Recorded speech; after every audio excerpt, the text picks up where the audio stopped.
Virtual autism की जब treatment या थेरेपी पेरेंट्स कर रहे होते हैं या पेरेंट्स ट्रेनिंग प्लान से घर पर उसको ठीक कर रहे होते हैं, तो उनके मन में एक सवाल अक्सर आता है जिसकी वजह से बहुत ज़्यादा डिप्रेशन और अपसेटिंग सी फीलिंग्स होती हैं। लेकिन क्या वो फीलिंग्स सही हैं, इसके बारे में हम लोग बात करने वाले हैं। एक फीलिंग होती है कि क्या ये एक नॉर्मल बच्चे की तरह 100% नॉर्मल होगा या कुछ कमियां इसमें रह जाएंगी। तो ये सारी की सारी चीज़ें बहुत बॉदर करती हैं आप लोगों को, और आपको लगता है कि यार हम लोग राइट डायरेक्शन में एफर्ट कर रहे हैं कि नहीं कर रहे हैं, क्या हम लोग 100% ठीक कर पाएंगे। सो ये एक बहुत बड़ा सवाल होता है, पेरेंट्स बहुत बॉदर्ड रहते हैं और बार बार ये सवाल पूछते हैं। वो लोग जो 100% ठीक कर चुके हैं उनकी सक्सेस स्टोरीज इस चैनल के ऊपर अवेलेबल हैं। सो इसमें क्या होता है कि काफ़ी सारी चीज़ें कंसिडरेबल होती हैं, उसके बारे में इस वीडियो में बात करने वाले हैं। What to expect, how to expect, क्या आपका रहना चाहिए, कितनी एक्सपेक्टेशन आपकी रहनी चाहिए, इसके बारे में डिटेल में बात करेंगे। अगर आपको टॉपिक पसंद आ रहा है तो फटाफट से लाइक के बटन को हिट कर दीजिए, चैनल को सब्सक्राइब कीजिए, लाइक कीजिए, शेयर कीजिए, पूरी दुनिया में फैला दीजिए। मुझसे कंसल्ट करने के लिए 8168790299 डायल कर सकते हैं। +91 जरूर लगाएं अगर आप इंडिया के बाहर से कॉल करने की कोशिश कर रहे हैं।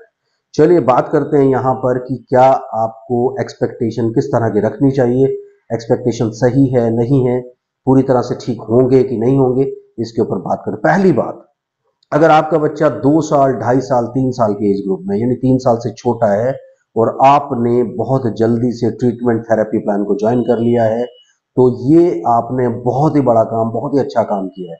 आपके बच्चे का वर्चुअल ऑटिज्म डायग्नोज हो चुका है और आपने डिसाइड कर लिया कि अपने बच्चे को ठीक करना है, और आप लोगों की बातें नहीं सुन रहे हैं। आपने ये सोचा है कि this is the right age और मुझे इस एज में ही एक्शन लेना है। तो आप ये समझ के चलिए कि आप 6 महीने, 8 महीने, मैक्सिमम 1 साल में अपने बच्चे को 100% नॉर्मल कर लेंगे। लेकिन एक चीज सारे बच्चों पे एप्लीकेबल रहेगी, चाहे वो बच्चा 5 साल का है, 6 साल का है, 7 साल का, 8 साल का है।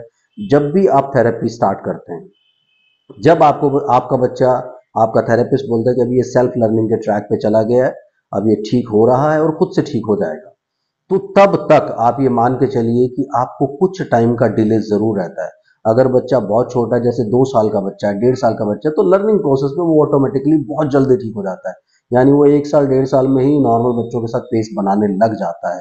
लेकिन बच्चा अगर बड़ा होता है, 5 साल का है, 6 साल का है, 7 साल का, 8 साल का है, तो उसमें क्या होता है कि आपका बच्चा 1 से 2 साल ले लेता है पहले पूरी तरह ठीक होने में।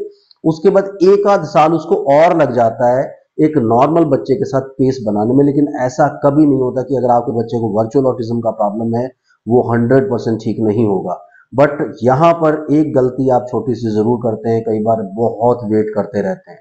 तो बहुत ज्यादा वेट ना करें। मेरे पास 8-8, 9-9 साल के बच्चे रिपोर्ट होते हैं, और कुछ बच्चे तो ऐसे हैं कि जिनकी एज अभी भी क्या 7 साल हो चुकी है, 8 साल हो चुकी है, 10 साल हो चुकी है, एंड स्टिल पेरेंट्स जो है ना सोच रहे हैं कि हम लोग करें कि ना करें, ट्रीटमेंट ज्वाइन करें, थेरेपी ज्वाइन करें, ना करें। आई मीन पता नहीं क्या चीजें और क्या एक्सपेक्टेशन उन लोगों की होती है कि कोई चमत्कार बहुत बड़ा होने वाला है। सो चमत्कार को होने दीजिए, भगवान पे सबको भरोसा रखना चाहिए। लेकिन अपना काम भगवान भी बोलते हैं, God helps those who help themselves, यानी भगवान उन लोगों की मदद करते हैं जो खुद की मदद खुद करते हैं। अगर आप अपनी मदद करना ही नहीं चाहते तो फिर आपके लिए बहुत मुश्किल होता है, क्योंकि आप धीरे धीरे टाइम पास करते हैं।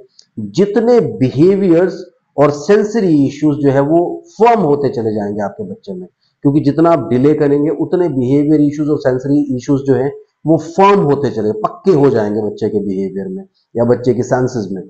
तो वो निकालना, उन चीजों को रूल आउट करना, उन चीजों को ठीक करना, उन चीजों को फिक्स करना is going to be very difficult, इसीलिए टाइम ज्यादा लग जाता है।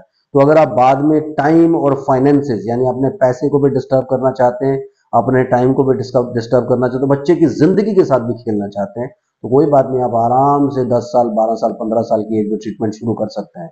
लेकिन अगर आप अपने बच्चे को बहुत जल्दी ठीक करना चाहते हैं, अपने पैसे बचाना चाहते हैं, बच्चे की जिंदगी बनाना चाहते हैं, बच्चे को राइट डायरेक्शन में लगाना चाहते हैं, उसकी स्कूलिंग टाइम से करना चाहते हैं, बाकी सब चीजें टाइम से करना चाहते हैं, तो आप जरूर टाइम से अपनी ट्रीटमेंट स्टार्ट कर लेंगे।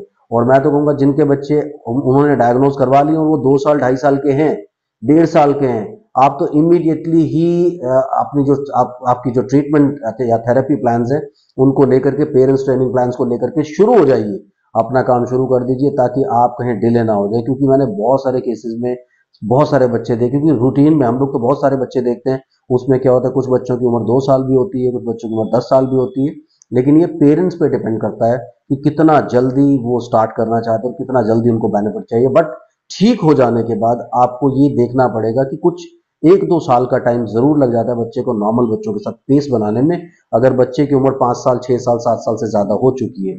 लेकिन ऐसे बच्चे, जो बच्चे 1.5 साल 2 साल के हैं, 2.5 साल के हैं, वो बच्चे बस डेवलपमेंट में बहुत जल्दी आपको 1-1.5 साल के अंदर ही 100% पेस बना लेते हैं नॉर्मल बच्चों के साथ। तो आपको इतना एक्सपेक्ट करना चाहिए, बट डिले मत करिए किसी भी लेवल पर। ये मेरी हाथ जोड़ के विनती है आपसे। Thank you very much. Bye bye.